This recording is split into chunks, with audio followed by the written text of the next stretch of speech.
कर दो। अपने घर पर सब कंसंट्रेशन के साथ एक जगह बैठ जाओ, सब चीज़ों को बंद करके, खाना वगाना सब बैठ जाओ और वचन को सुनो।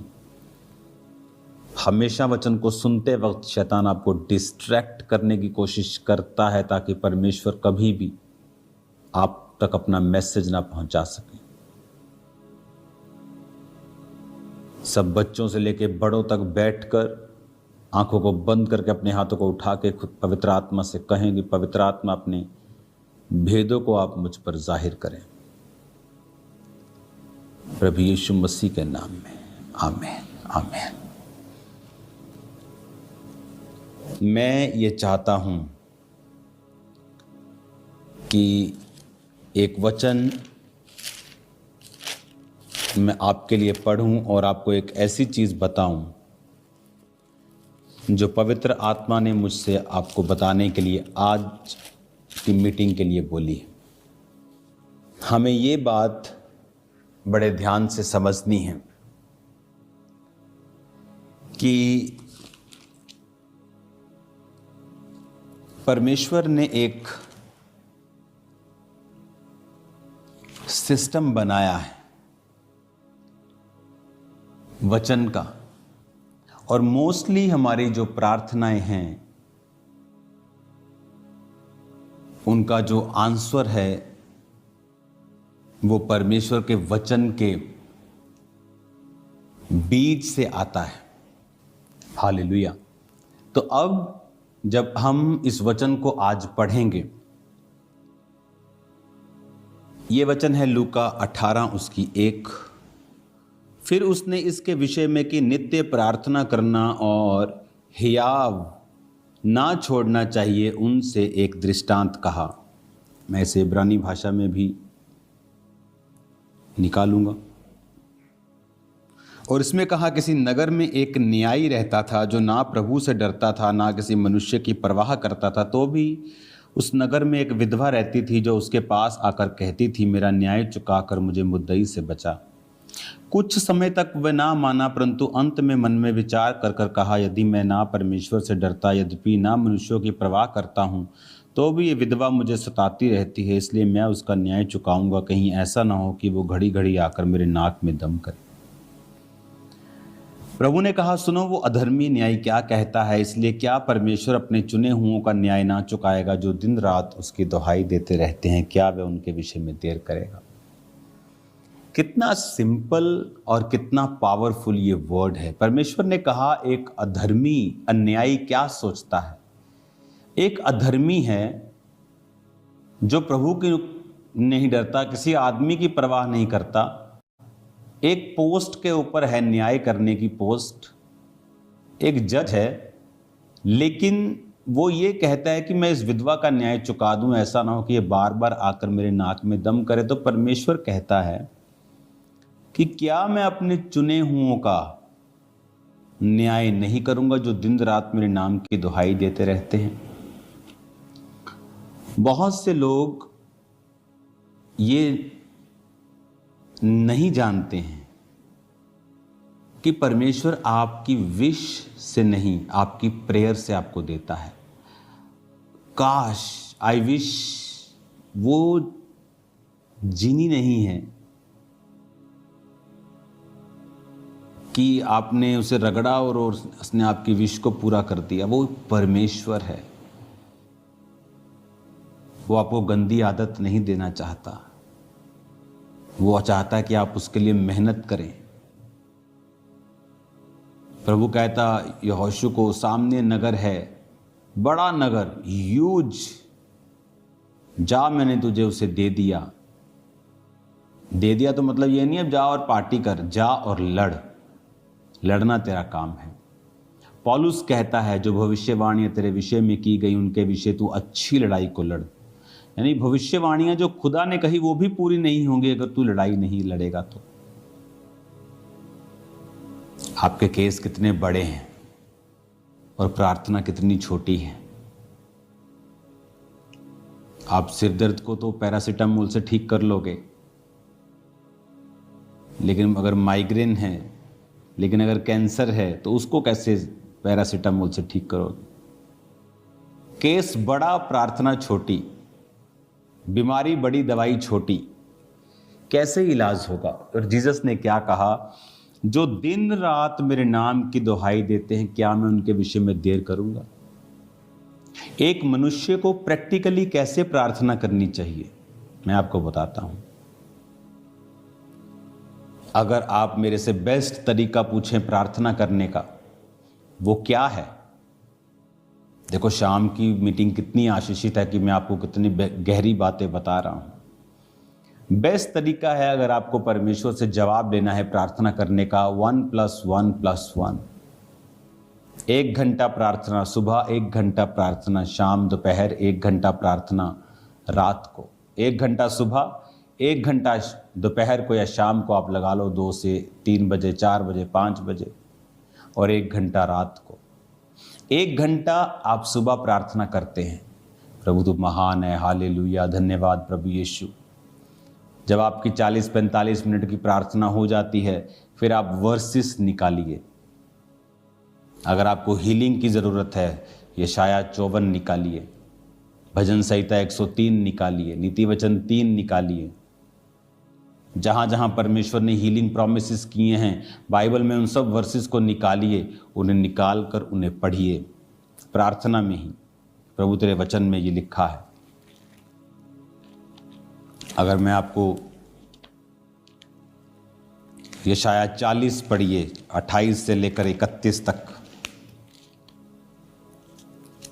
भजन संहिता 103 पढ़िए, जहाँ पर परमेश्वर ने लिखा है कि वो तेरे अधर्म को क्षमा करता है और तेरे रोगों को चंगा करता है। भजन संहिता 103:3, वही तो तेरे सब अधर्म को क्षमा करता है और तेरे सब रोगों को चंगा करता है। इन वर्सेस को पढ़िए 10-15 मिनट, इन वर्सेस से प्रार्थना कीजिए। उसके बाद अगर आपके पास अनॉइंटिंग ऑयल है, अपने आप को उससे मसा कीजिए। लास्ट में थैंक्स कीजिए, प्रभु तेरे कोड़े खाने से मैं चंगा हो चुका हूं, तेरा थैंक्स करता हूं, आमीन कर दीजिए। दोपहर को फिर 40-45 मिनट प्रार्थना, फिर वर्सेस के साथ परमेश्वर के सामने अपनी वर्सेस से रखनी। इन अध्यायों से, इन वर्सेस को बोलकर प्रभु को बताना कि तेरे वचन में ये लिखा है। और दिन रात कहता मेरे नाम की जो दुहाई देते हैं।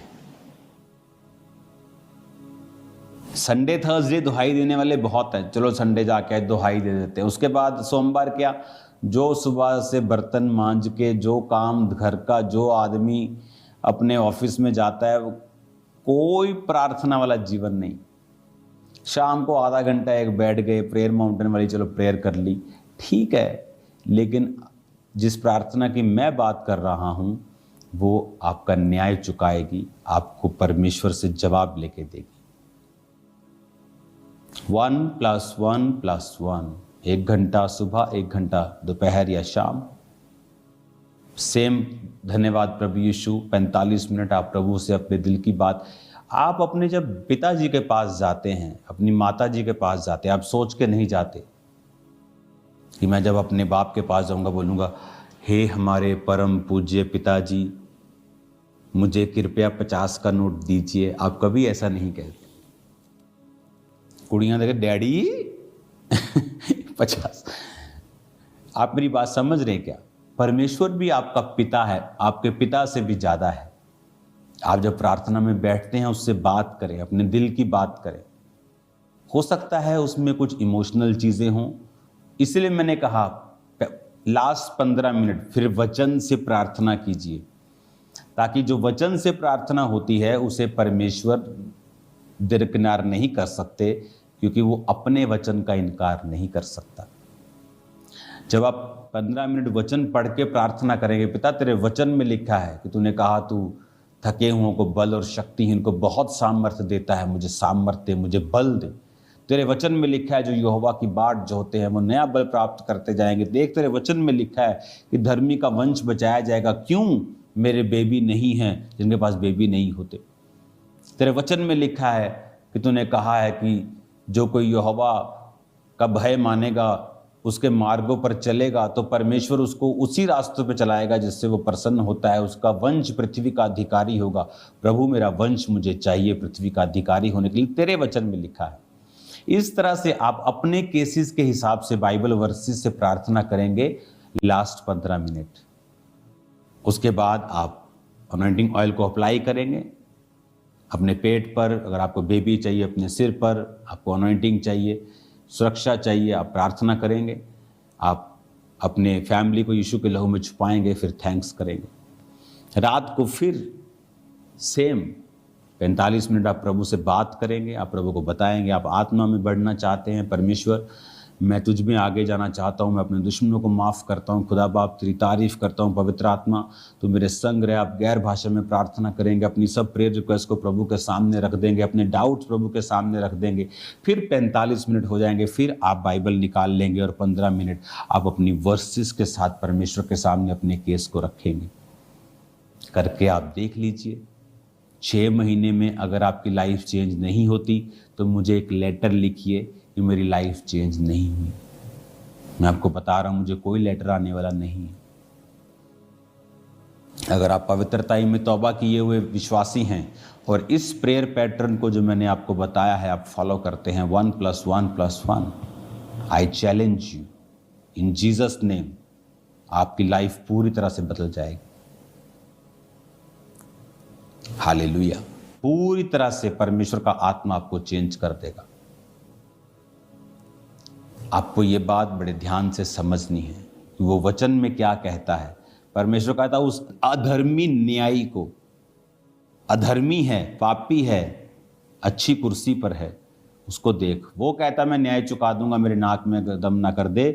तो कहता तुम मेरे नाक में दम करो। कैसे? शब्दों से नहीं, अपने इमोशंस से नहीं, वचन के साथ। वो वचन का इनकार नहीं कर सकते। वैसे मैंने कहा 45 मिनट पर करो प्रार्थना। उस 45 मिनट में प्रभु के सामने अपनी चीज़ों को रखो, डाउट्स को रखो, उससे शेयर करो, गैर भाषा के साथ भी प्रार्थना करो ताकि आत्मा के साथ भी आपकी प्रार्थना हो जाए। फिर 15-20 मिनट वचन के बीच से करो प्रार्थना। ये नहीं एक बार कर ली फिर 2 दिन बाद कर ली। नो, सुबह दोपहर शाम, सुबह दोपहर शाम। टीबी का डॉक्टर जब टीबी की दवाई देता है बोलता है एक दिन भी मिस की ना तो दोबारा से कोर्स शुरू होगा। मैं आपको यही कह रहा हूँ, मिस नहीं करना, दिन और रात उसके नाम की दुहाई देते रहना। देखो फिर क्या होता है जब आप वचन के बीच से अपनी प्रेयर रखेंगे कि प्रभु तेरे वचन में लिखा है। अगर कोई बीमार है, मान लो वो नीति वचन 3 पढ़ रहा है, तो वचन में लिखा है। ये सब प्रेयर्स, कौन सी प्रेयर कहाँ लिखी है इसकी बुक में लिख रहा हूँ, तो दैट विल हेल्प यू। उसकी बुक में लिख रहा हूँ, वो बुक आपको 1 महीने के करीब मिल जाएगी। तो उस बुक में सभी प्रार्थनाएं कहाँ लिखी हैं वो मैंने मेंशन किया है और प्रेयर भी मेंशन की है कैसे करनी है। हालेलुया। तो इस प्रार्थना से क्या होता है, जैसे मैं नीति वचन 3 उसकी अगर 7 को पढ़ता हूँ, अपनी दृष्टि में बुद्धिमान ना होना, यहोवा का भय मानना और बुराई से अलग रहना, ऐसा करने से तेरा शरीर भला चंगा और तेरी हड्डियां पुष्ट रहेंगी। प्रभु तेरे वचन में लिखा है कि तेरी हड्डियां पुष्ट रहेंगी, शरीर भला चंगा रहेगा। प्रभु मेरे शरीर को भला चंगा कर। इस तरह से आप प्रार्थना करते हैं। तेरे वचन में लिखा है प्रभु कि तेरी हड्डियां पुष्ट रहेंगी। प्रभु मेरी हड्डियों को पुष्ट कर, मेरे शरीर को पुष्ट कर। ये वाली बीमारी, वो वाली बीमारी, नाम लेके आप बोलेंगे मेरे जीवन से निकाल दे। जब आप वचन से प्रार्थना कर लेंगे, लास्ट में आप थैंक्स करेंगे, प्रभु आपने मेरी प्रार्थनाओं को सुना, मैं इन जीवितों की धरती पर हूँ। आपका शुक्रगुजारी करने के लिए, आपका थैंक्स करने के लिए मैं रोज आंखें खोलता हूँ। धन्यवाद प्रभु यीशु। सुबह दोपहर शाम, सुबह शाम रात 3 बार आप प्रार्थना करेंगे। 1 घंटा 1 घंटा 1 घंटा 1 घंटा 1 घंटा 1 घंटा। मैंने कहा मुझे फिर लेटर लिखिए 6 महीने बाद। अगर आपकी पोजीशन सेम है तो, अगर आपकी लाइफ चेंज नहीं हुई है तो इट्स इम्पॉसिबल। ये नहीं कि आप व्यभिचार में हो और आप 3 घंटे प्रार्थना करें और बोले कि प्रभु आपके साथ बात करेगा इस व्यभिचार को छोड़। आपके जीवन में बड़ा गुनाह कोई नहीं होना चाहिए। ये नहीं कि प्रार्थना जैसे छेद वाली थैली में सिक्के डाले और ऊपर से डाले और नीचे से निकली गए, वो मत करना। आपके जीवन में वो नहीं कि छोटी मोटी गलती हो गई थी आप सोचे कि प्रेयर का उत्तर नहीं आएगा, ऐसा नहीं है। लेकिन कोई बड़ा जानबूझकर किया हुआ गुनाह, चोरी, कोई व्यभिचार, किसी को गिराना, ऐसा आपकी लाइफ में नहीं होना चाहिए। 1+1+1, मैं वेट कर रहा हूं, ये वचन आपकी लाइफ को चेंज कर देगा। आप देखिए, फिर अगर आपका बच्चा नहीं प्रभु में है, 45 मिनट के बाद वंशों की प्रार्थना में वर्सेस के साथ कीजिए। बुक तो आपको जल्दी मिल जाएगी, आप बुक से जान पाएंगे कि वंश की प्रार्थना कहाँ करनी है, डर से मुक्ति के लिए कहाँ करनी है, डिप्रेशन से मुक्ति के लिए बाइबल में कहाँ वचन लिखा है, शारीरिक हीलिंग के लिए, फाइनेंशियल हीलिंग के लिए, कर्जे से मुक्ति के लिए, दोस्त के लिए कैसे प्रार्थना करनी, भाइयों के लिए, सब लिखा है उस बुक में, मिल जाएगी आपको। लेकिन इन वर्सेस को खुद पढ़िए, ढूंढिए, आगे बढ़िए, प्रेयर कीजिए, वो आपका न्याय चुकाने के लिए तैयार है। God bless you all.